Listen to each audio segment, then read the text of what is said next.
It's The Journey with drug and alcohol attorney Mark G. Astor. Hi everybody, welcome to another edition of The Journey from Addiction to Recovery. I'm super excited to have as our guest today, Joan Childs, who is an inspirational speaker, psychotherapist. She's an author. She has an amazing story. She's been a clinician, I think, for 50 years, if not a little bit longer. And as we joked before we went on air, it's hard to believe that you've been a clinician for that long. 42. But, exactly. What's that? 42 years. 42 years. Okay. I aged you just a little bit. I'm sorry about that. But I met Joan at a dinner about a month and a half ago, and she's got just an inspirational story, and more than that, she's just a super nice lady. And so, Joan, thank you very much for joining us on the show today. My pleasure. So you have been a clinician for 42 years? Correct. That's a long time. And I started late. I didn't start till I was 38 years old. I'm 80 years old as of last week. 80? 80. I'm an octogenarian now. So, okay. You look fabulous. How about that? I'll just leave it at that. Thank you. But I know that you told me before we went on the show that you get asked that question all the time. Every time you speak to an audience, they say, "What do you do to stay so young?" Yeah, right. And I just tell them lifestyle, but they don't ask that. They ask me who my plastic surgeon is or my dermatologist or what am I using on my face. And actually it's lifestyle and probably genes also. Although my mother had passed way before I reached her age. She passed at 77. I've turned 80 already. Father lived to 89. Well, then belated happy birthday, Joan. Thank you so much. So before we get into sort of what I really wanted to talk about, tell me a little bit about your practice and how you got into being a clinician sort of later on in life. Well, I had 5 children. I was divorced, a single mom, and I had to support my kids. And I took my little bit of alimony, which wasn't very much, and I invested it in going back and getting a master's degree at Barry in social work. And that was in 1978 when I graduated. I entered 1975. I was 35 years old with 5 children under the age of 11. And I just was looking to get something that I had passion about. And I had been in psychotherapy myself as a patient for about that time, about 8 or 9 years. And I just said to my therapist one day, I want to do what you do. And he said, well, put your money where your mouth is. And I went to Barry and I got my MSW, graduated at the age of, 38. And I started a private practice. This was before we were even licensed in the state of Florida.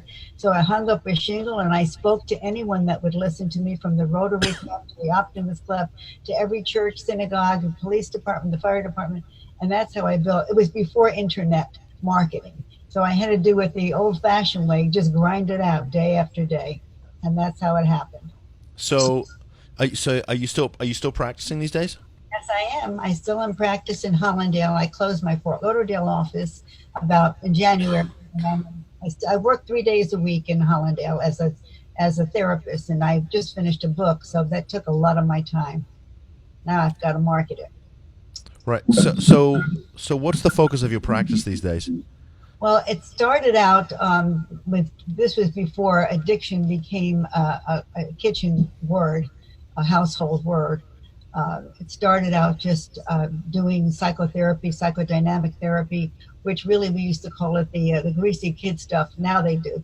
Since 1978, we've come a very long way. In 1989, I had the privilege and the honor of meeting John Bradshaw. And the reason I met him was because my daughter, who was a psychotherapist and a psychologist living out in California, she worked for him at his... Who's John Bradshaw? Don't know John Bradshaw? I don't. Okay, you're going to have to. John Bradshaw is probably the golden boy of recovery. He wrote Healing the Shame That Binds You, Bradshaw on the Family, Homecoming. He did multiple series on PBS. And he really was I think that he was probably the pioneer of recovery, the recovery movement. And he did it out in California. And when I met him, I said, I'd love to sponsor you and bring you to South Florida. And I did. I put him up at the Miami Beach Convention Center, and 4,000 people who wanted to learn what the inner child was all about, because that's what his pioneering was, is doing the inner child work. And he had two major workshops. Each brought in about 4,000 people, and I had to put together 6 offices in 3 counties and train all my therapists to do the work that he did, that I knew, using many modalities, including neurolinguistic programming, Gestalt therapy, chair work, and Hal Stone's voice dialogue, you name it. I learned it all. And I had to make sure my therapists were trained. And he sent his therapist from LA here to South Florida, where I trained 17 therapists to get ready for this explosion. And it was an explosion. When 4,000 people show up at a workshop for 4 days, they have to have some follow-up. And I was the follow-up. And basically, I give him credit for really putting me on the map in South Florida, because I was well known as Joan Childs, who did the inner child work. As a matter of fact, the Sun Sentinel did a piece on me called The Inner Child of Joan Childs many years ago. So that was my focus, was trying to take people who were trying to recover. I was doing second stage recovery, not first stage. The first they would come to me after they were in treatment or after they had already been clean and sober. Because I Okay, so maybe I'm going to ask you to back up for just for a second, because you're using some clinical terms that me as a lawyer I'm not familiar with. So tell me about the difference between first and second stage. Maybe explain that to us. Well, first stage is either you go into treatment and get and you get clean and sober through being detoxed and also going to a program. Or if you do it, some people could do it through AA or NA, and they were, as long as they were clean and sober for at least 3 months, then I would take them into second stage recovery, which would be, how did this happen in the first place? And most of them came from extremely dysfunctional families, that they had been either abused or abandoned or neglected as children, and they were using alcohol or drugs just to medicate themselves and had no insight as to what was going on. We brought it to the surface. We brought the unconscious to the conscious, and we were able to treat people once they got clean and sober. I would never treat anybody that was active in addiction. They had to be at least in recovery. Okay, so is it more sort of an aftercare type of approach? Is that what it is? Can you repeat that? Is it more of the sort of aftercare component of treatment? That's exactly what it is. Yes, outpatient. I'm still doing it today. And it's been doing it for around 35 years, because I met Bradshaw in 1989. But John Bradshaw really was the pioneer of the recovery movement. Wow. Okay. So do you think that the way we're treating, even in aftercare, substance use and mental, do you think it's changed much over the years? Because I hear in some circles they say, oh, it's the same old abstinence-based treatment, and it's, it wasn't that successful back then, and it still isn't that successful today. What do you think about that? Well, unfortunately, part of that is true, but part of it isn't. It isn't a blanket statement. I can't say that it's an absolute either way. I personally see a better results today than I did back in the beginning. There's a lot of recidivism in alcohol and drug abuse, no question.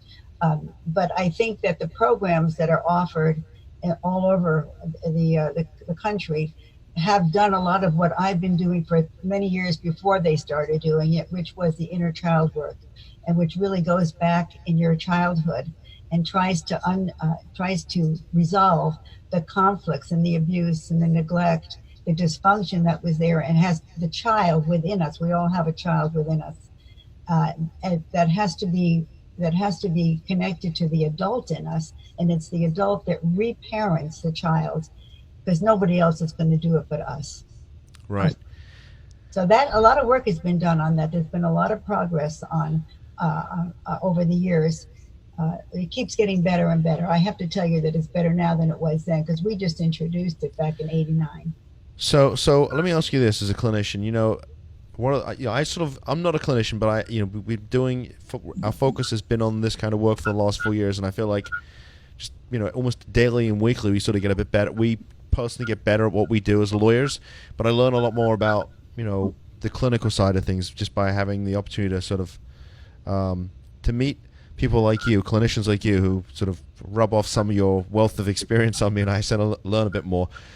The whole idea that it's a disease of the brain, when did that come about? Because I get families all the time, they say, oh, why doesn't he or she just stop using? And, when you speak to clinicians, they look, it's a disease of the brain, and, if they could stop, they would.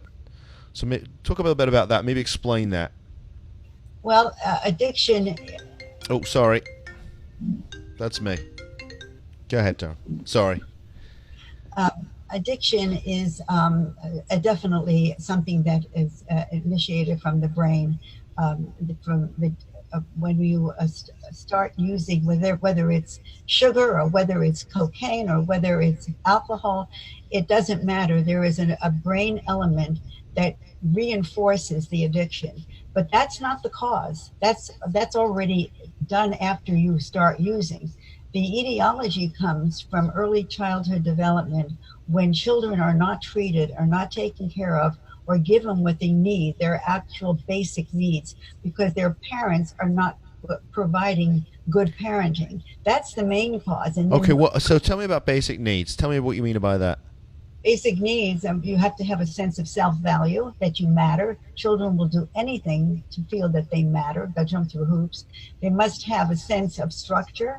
They must know that by saying that they matter, they have to know that there's love and there's appreciation and that there's structure and that they have their own space. They're not invaded, and that they're not physically or mentally or emotionally, verbally, intellectually, or spiritually abused. And there's a combination of all kinds of abuses, and whether it's sexual or physical or emotional or verbal or intellectual or spiritual, that all goes into the brain, and the child starts to feel either that they don't matter or they get confused, and that's when a lot of brain issues come about, and self-esteem issues and feelings that you're less than.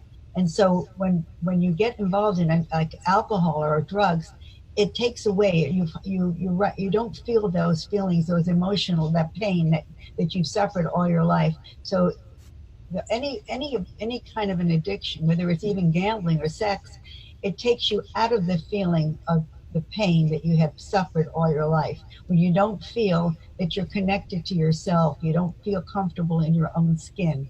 So you have to use a drug in order to escape that bad feeling. And then it becomes a brain issue, because once the brain gets affected by it, that's when addiction you really get hooked.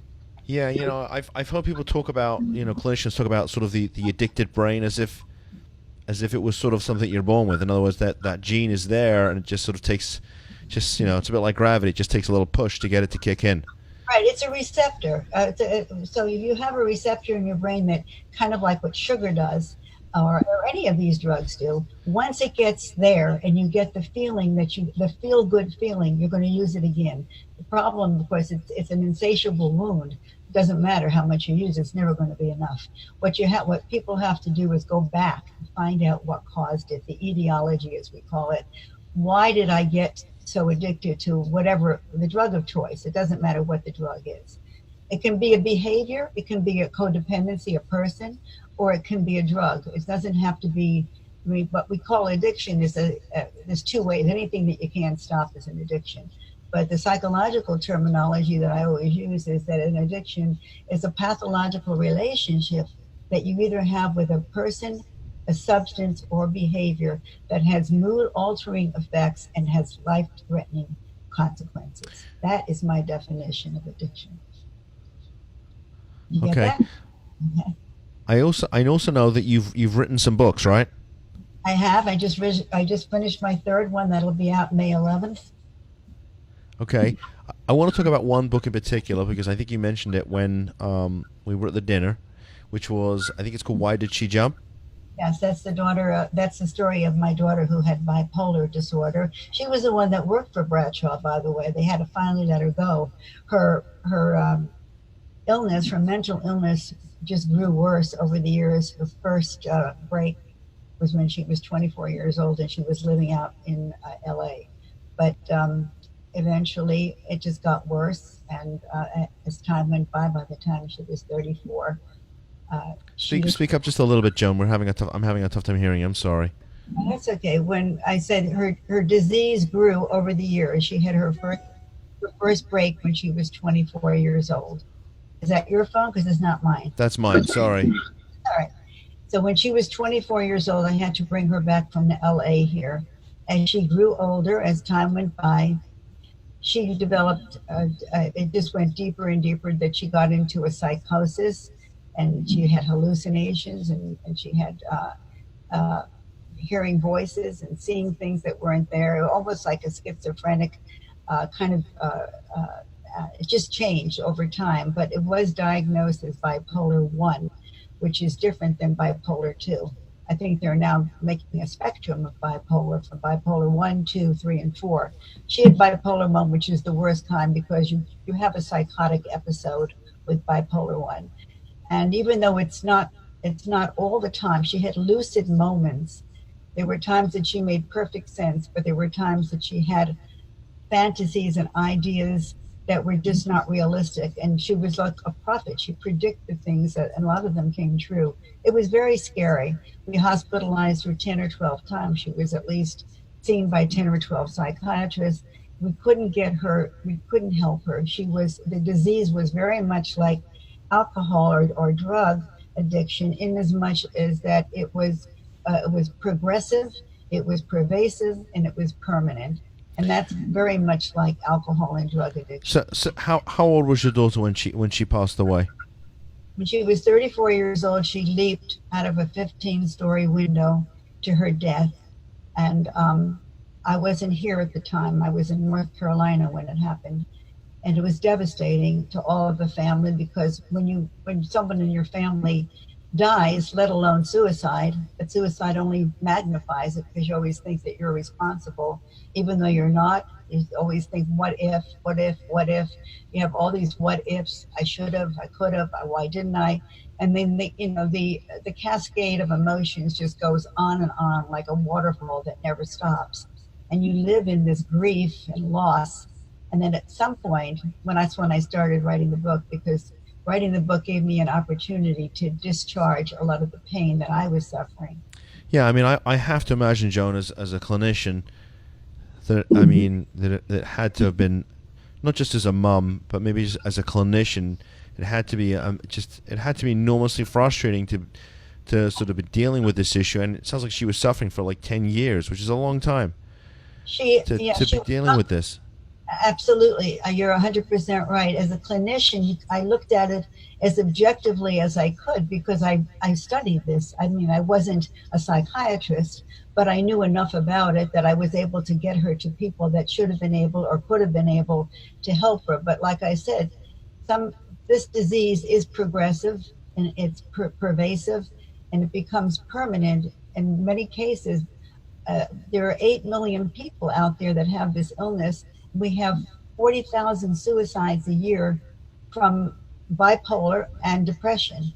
So it's right out. It's unfortunately, mental health is not getting the attention, or mental illness is not getting the attention or the care that it deserves in this country. We're a country that we should be able to provide much better help and resources for people who are mentally ill.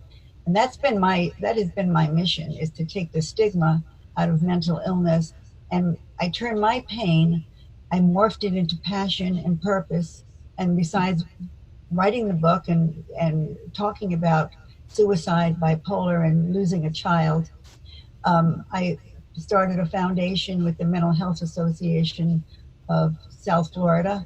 And and other therapists also give lectures and workshops there.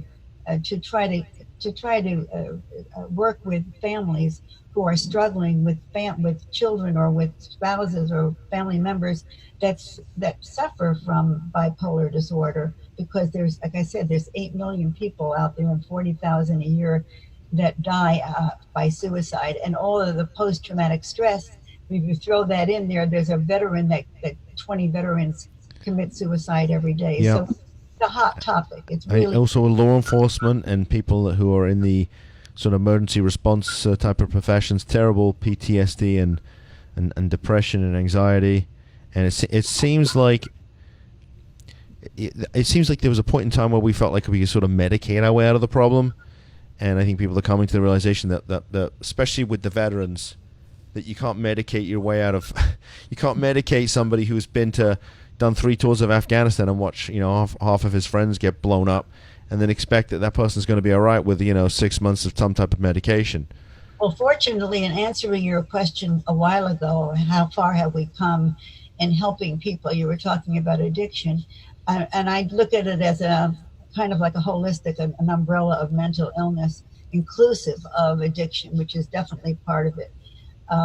We've come a long way. And one of the things that we've learned, that we discovered, I learned about it 25 years ago, is EMDR, which is really focused on post-traumatic stress disorder. Yeah, so I've heard that the acronym used before, EMDR. Tell me what that means. What does it stand for?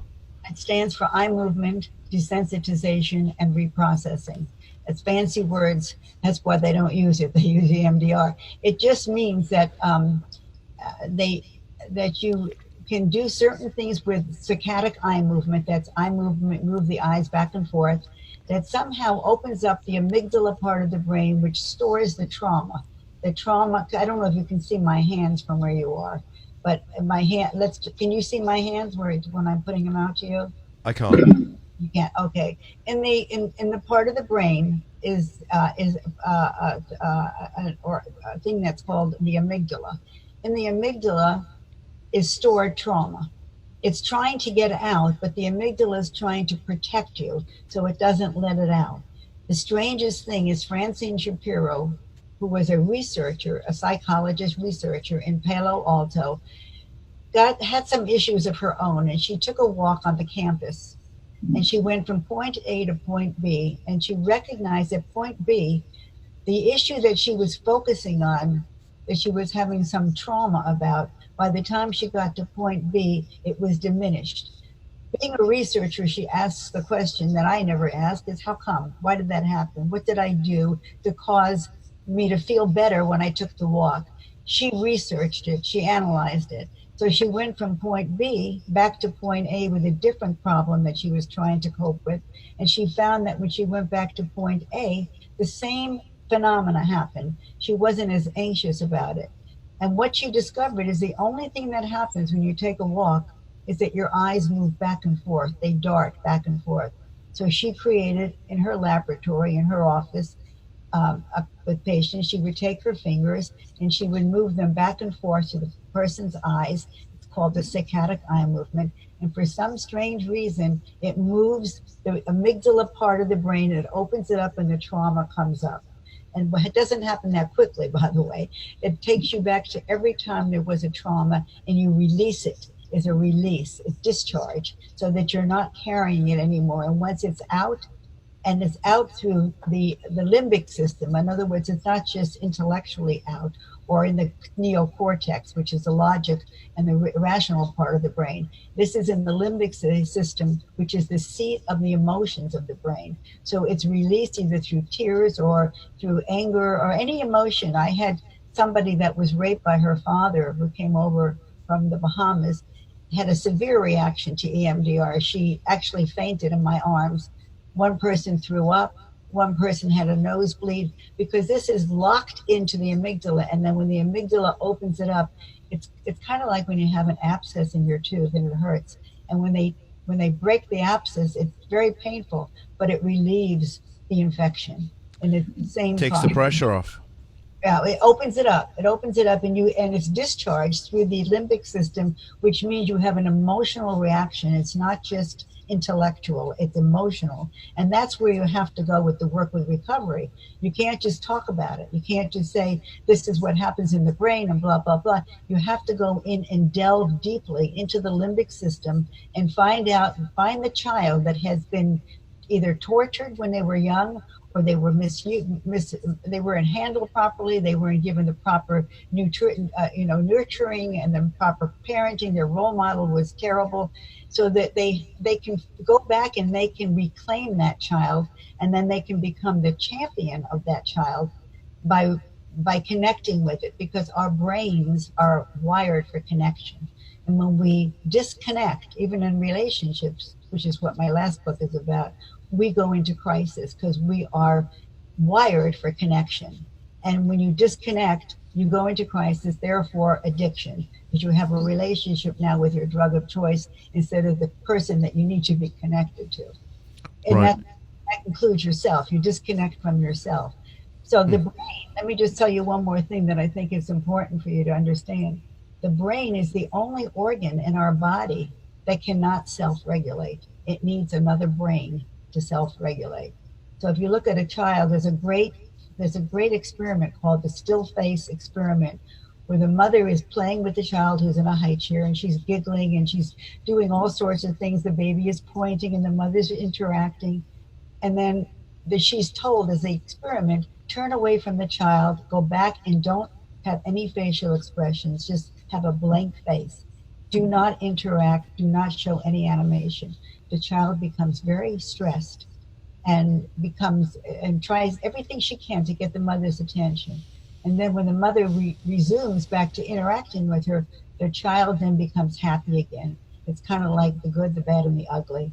The good is the stuff that we do with our children, we play with them. The bad sometimes is when we can't be there 24/7. But the reparation is when you can go back to fixing it. The ugly is when you never fix it. It continues. So, Right, and I guess that's when we get kids that do horrible things like shoot each other. yeah. And that's a whole other conversation, a whole Right. other podcast. Do you have a copy of the book that you wrote about your daughter? Can you hold it up for us? You see it? Yeah, hold it up a little tiny bit higher. Yeah, why did she jump? So, why did well, she's beautiful girl, your daughter. Yeah, she was beautiful. She was smart. She was very sick. Her brain it was almost like having cancer of the brain. She did not commit suicide as far as I'm concerned. Yes, she jumped out of a 15-story window onto a concrete slab, and she didn't make a sound, but she was not present. She didn't have her soul, if you want to call it, present. She had flipped out in lingo. She didn't realize what she was doing. She left no note. There was no intentions. I called her 2 nights before while I was in North Carolina. I asked her how she was doing, and she was very responsive. She said, Mom, one day at a time, it's not easy.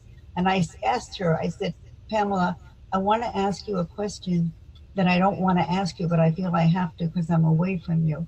Do you ever think about committing suicide? And she reassured me. She said, Mom, I would never, ever do anything like that. I wouldn't leave a legacy like that to you and Daddy and my brothers and sisters. You can be assured. And then the other reason I would never do it is because I always have this fantasy that the devil's going to take my soul. If I kill myself, I would be giving my soul to the devil. And she said, the third reason is because I'm Jewish. And we're not allowed to commit suicide. She tried very hard to convince me that she was fine. But I called her psychiatrist and I said, I'm very concerned about my daughter. I'm away. Her sisters are away. Her support system is not there. She's with her father, even though he's a clinician. He's a doctor. He doesn't know that much about mental illness. I would like you to hospitalize her. And her response was, she's not suicidal. She's just psychotic. And I said, I know, but what if she gets a delusionary demand to throw herself out of a window or something? I actually predicted what happened 2 days later. She never made it to the psychiatrist. What did the psychiatrist say when she found out, or he found out about your daughter's suicide? Well, she was obviously very distraught, so distraught that I found out that she herself committed suicide. So I know it's shocking, but she didn't do it right then. She did it later on. I think that she had terrible guilt that she didn't get her in the hospital like I had asked her to. It wasn't her fault. She never showed up. She jumped out of the window before her appointment. So she just felt that she didn't. I really don't know how she felt because she died before I had a chance to talk to her, both of them. So Wow. It's a terrible story. It was so bad. I didn't even put it in my book because I didn't know when I wrote the book that the psychiatrist had committed suicide, which is not uncommon, by the way. It's one of the professions that has the highest rate of suicide is the profession of psychiatry. So I know that when we were all sat down today, you mentioned that they're making a movie, or there's talks about making a movie about your daughter. They've started this movie 10 years ago, and they're what they're calling pre-production right now, and they're not ready to. They have the money, they don't have all the actors, so I don't even talk about it anymore. I kind of put it aside. When it happens, it happens. But the book that I wrote now, which is coming out in May, that's something that I'm really looking forward to, because that comes right out of my practice. I work a lot with couples. That's mainly my work. I work with individuals, but I also work a lot with couples. So I have the new book. It's called I Hate the Man I Love, and that'll be out in May. That sounds like another Christian Grey possible book. Well, it's oppositional feelings that can coexist simultaneously. You can hate someone and love them. You can hate your own child when they do something bad, but you never stop loving them. So it's oppositional feelings that coexist. And I came out of my office because I hear women screaming their heads up. I hate him. He's the son of a bitch. But they love him. They love him, right? So because I say, why are you with him? Because I love him. So you hate the man you love. Yeah, and that's where the title came from. Well, they've always said that, right? That there's a thin line between love and hate. So I guess maybe you can go backwards and forwards across the line and back over. Is that what it's all about? Exactly. Yes, exactly.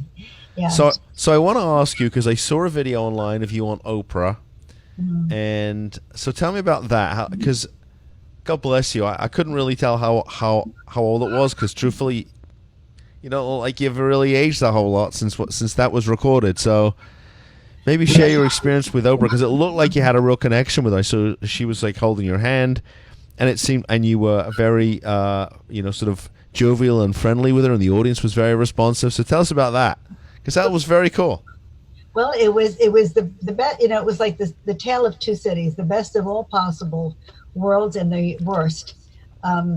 What happened was they called me from Oprah to let me know they wanted to interview me, put me on their show, and they were coming down to do a whole thing. How long ago was it, Joan? 1999. Wow. Okay. Years ago. It'll be 21 years ago in January. I can hardly believe it.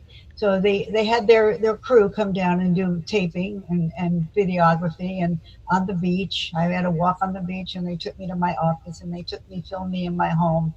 And they wanted to know my story, and it was a personal story.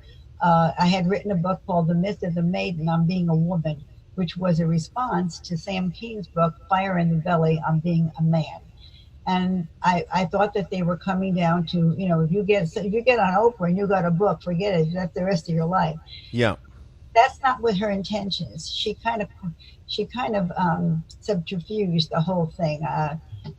That was what I was understood to be, to bring my book, and they were going to talk about the book. But as it turned out, she railroaded me into something that I had no idea. She was doing a show called Multiple Marriages.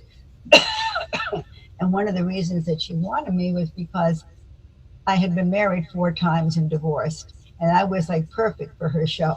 If I had known that, I would have never gone on there to be exploited like that. But I got on the show for that reason. I never met her before the show, and I had been on many national shows, many from I can't even begin to remember their names because it was so long ago. But I had been on at least 10 or 12 national televised shows. In those days, getting on television was much different than it is today. But each time, whoever was the person, the show it was, but it was I can't remember one of them now. But they all interviewed me for a few minutes before I was to go on television with them. Each and every one did that. Montel Williams, I remember he spent some time with me, and there were more. I never met, and they asked me to bring up a few outfits, and they would decide what I was going to wear. They minimized everything they could about me. I don't know if you saw it. My hair was like it was now, but a little bit different. And my dressing was up to my neck. They made my lips smaller than they really are. And they tried to minimize my look as much as they could, which I didn't like. I was not happy about that. I never met her. Somebody came and got me. They put me behind the stage, and they said, well, we count to 10. You see those 2 chairs there? The one on the left is the one you go to. And I had somebody had my back, and then he said, okay, go. And the next thing I knew, I was on the stage in the theater with all of her audience. And I sat down in this empty chair, and then she comes out, and the audience goes crazy and they applause and whatever else. And I'm just sitting there, like an idiot. I didn't know what was supposed to happen. She comes down and she starts talking. The whole time I was conversing with her, she never gave me a chance to talk about the book. She never asked about it. And every once in a while I would throw in something in my book, what I said in my book, in The Myth of the Maiden, whatever it was. She never acknowledged it. She went on to her own, whatever she wanted to do. And it was a 15-minute spot that I had. So I was very disturbed during the time because she wouldn't open up about my book. And I thought that's why I was there. Well, it turns out that wasn't her intention at all. And even the few things that I mentioned about the book, I literally slipped it in. They were edited out. So I was extremely disappointed with that event because it didn't give me what I had hoped it would, which would have been PR, exposure, and the book. So did you get any calls after being on the show? Did you get any business out of it? She didn't put my telephone number or my website or anything. So people found me anyway because of my name. They were able to look me up, and I got a lot of notes, a lot of emails from whoever was watching the show and thanking me, for giving them the insight and the knowledge and the experience that they really needed to hear. Somehow, when people want to find you, they find you. They find you. Yep. But she did not really do what I had anticipated she would do. I was it was like, what happened here, But it was getting on the show and just knowing that you're on the show and having that on your resume adds a lot of credibility to you because I handled her. She was very strong. She wheeled and dealed me where she wanted me, and I stayed with her. You held your ground, huh? She didn't know she had met her match. She was very strong, and she takes you where she wants you to go. But I held on. It was like having a ride on a whale or on a dolphin. I just held on and I stayed with her and engaged with her, and the show went off very well. I got a lot of people that saw it really thought I did well, but it wasn't what I wanted or what I had hoped for. And she's in my book. I actually have her as the introduction. It's called The Letter to Oprah. This is before I was on her book, and it was written to Oprah. It was called Falling Through the Cracks. And it was really the preface of my book. She didn't, and that's what I thought they called me because I thought she read it. But actually, no, I'm sorry. Let me take that back. I had not written this book at the time. I was writing it. I was on her show in 1999, and my daughter passed away in 1998. This book did not get published until 2014. But The Myth of the Maiden got published in 1995. And that's what I thought she was really asking me to come on her show for. So basically it was fun to be on it, and people have not forgotten. I'll tell you a funny story. 1 year after I was on her show, I was wearing a black, you saw me, it's a long black. Yeah, like a black turtleneck on all the way up here. Wanted me covered completely. And I had a little pin like a cameo and boots. A year later, I was in Israel. I was in Tel Aviv, and I happened to have the same dress on. I was in a hotel, and two young ladies came running over to me. Oh my God, I saw you on Oprah. And that was a year before. So that dress definitely has some kind of an impact on people. So I love it. I love it. So did you have any contact with her after the show, or that was it? You came off and done? That was it. They sent me a picture of her, autographed picture, and they sent me a VCR, and that was it. And then I had the VCR made into a CD. Okay. Well, before I wind up, what's in the future? Because I know that you're not somebody who sits still, right? I mean, you're probably going to write another book. They'll make a movie about you. Something exciting will happen. Yeah. So what's in the works? In the works is the book, and I plan to do a lot of book signings all over the country. I'm going to New York to go to the Book Expo in May. And I'm going to try to get internet marketing done on it so people know about it. I'll be in Barnes and Noble. I'll be in every bookstore there is, Books of Books, down in Coral Gables in Miami. And then, so that's the big thing. And I'm still doing my practice, seeing couples and individuals. And I try to get some speaking. I want to be speaking wherever I can speak about these different issues about I Hate the Man I Love, of course, is my main topic now, but grief and loss is another very important topic that I talk about. I talk about women, where we came from when I was raised in Miami Beach in the 1950s, which was like the last age of innocence, and where we are today, that that trajectory that I was on, which is really, at being 80 years old, I was still in the Victorian age. It was Elvis Presley who just shook up the nation and transformed us into the sexual revolution, who I happened to date in 1958 when I was in Memphis. Amazing. It's in the book, too. All right. Well, we'll have to have a separate conversation about that. But before I let you go, tell folks how they can get a hold of you if they want to make time to meet with you. Okay, they can reach me at 954-568-1004, or they can call me or reach me on my website, which is jonichilds.com, or they can email me, joanec@aol.com or jonichilds@gmail.com. They have two options. I think and the book about your daughter, Why Did She Jump? Where can they get that? Amazon. Are your other books on Amazon too? Yeah, but they're not in the bookstore because it was written in 2014, so it's out of the bookstores. But they can get it on Amazon. It's still in Amazon. Okay, listen, don't go anywhere. I got to sign off here, but thank you for coming on the show. Thank you for asking me. It was a pleasure. Hang tight for a second, okay? And folks, thanks for tuning in. Don't forget to like us and subscribe. I've buggled that one up. Like and subscribe us on YouTube. We're on Vimeo, Facebook, LinkedIn. And if you need information about what we do, drugandalcoholattorneys.com. Mark@drugandalcoholattorneys.com is the email. And our phone number is 561-419-6095. Until next week, thanks for tuning in.